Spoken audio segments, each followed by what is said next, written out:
Hi, I'm Shayna, and I am here at Feeding America Eastern Wisconsin with a couple of my friends to show you guys how you can make healthy, easy, kid-friendly meals with foods that you can get from your local pantry, in addition to maybe a couple of things that you'll grab from your garden or the grocery store. Let me introduce my friends first. How about that? I've got Piper here.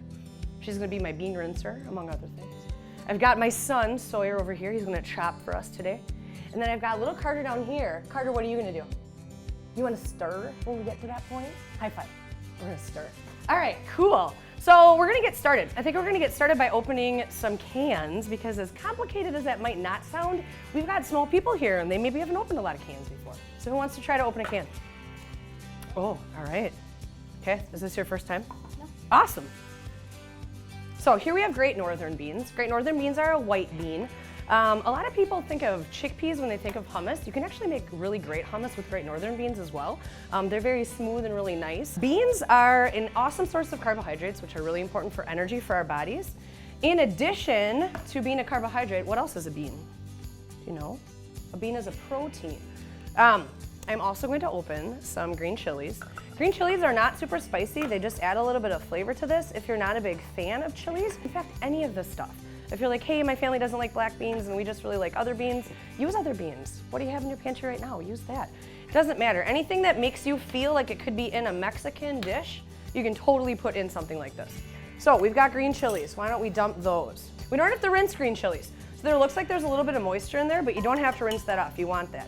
So we have black beans and Great Northern beans.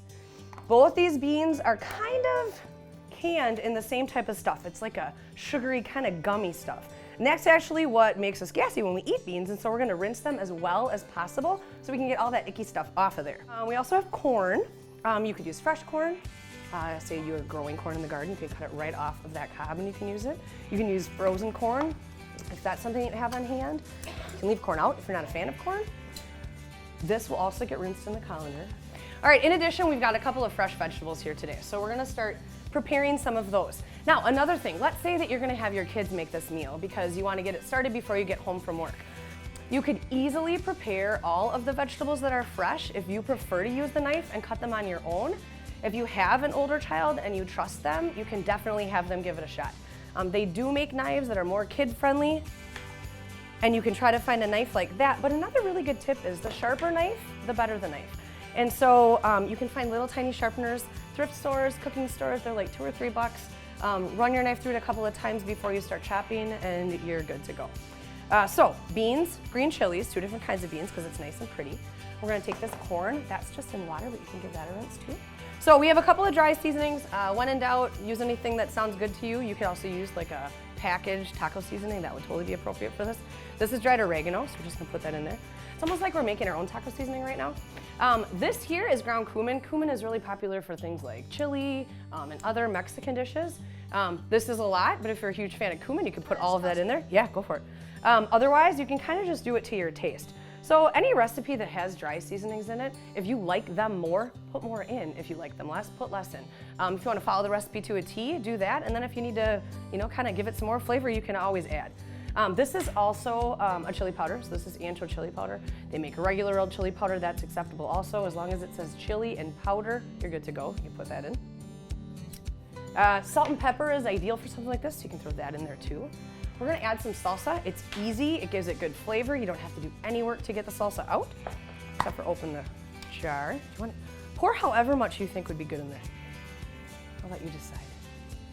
Cool, that's great. All right, when you're working with green onions, one thing that's really cool about green onions is if you use part of the onion and then you don't use the whole thing, you can throw them in a glass of water and put them in your refrigerator and they will keep and they'll actually continue to grow, so you can get a lot more out of them than you think, which is a really cool tip.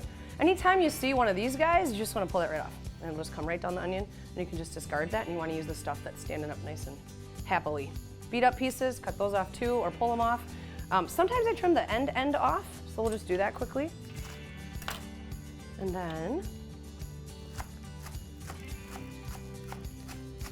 so I'm gonna take these, I'm gonna throw them in a glass of water in my refrigerator and they're gonna continue to grow and I'm gonna be able to use them over the course of a couple of weeks. So if you use a few recipes where you're using green onions at the same time so that they don't have a tendency to they will get rotten after a while, but if you use them within a week, kind of cool to not just discard that whole thing. And then once you get down to the end, it'll be a little bit more oniony, not quite as light, but it's still really good. What's cool about celery is that the leafy part on the end is not only pretty in your dish, but it also tastes exactly like the rest of the celery. So feel free to cut all the way up and get that leafy green in there, because it just tastes really good, and like I said, it looks pretty. It looks like you put an herb in even though you didn't have an herb. An herb is kind of fancy and maybe you don't want any herbs, but it's still pretty. Beautiful, we'll do that. You can cut stuff as small or as big as you want to. This might be a big piece of celery for you, but you might like it. Put a little bit of red onion in. Red onion is really nice raw because it's a little bit sweeter than a white onion. I prefer to cut onions because they are round and kind of big and maybe kind of hard for a younger person to cut, but it's definitely something that you could practice together so that you could kind of teach them and supervise a few times before you get there.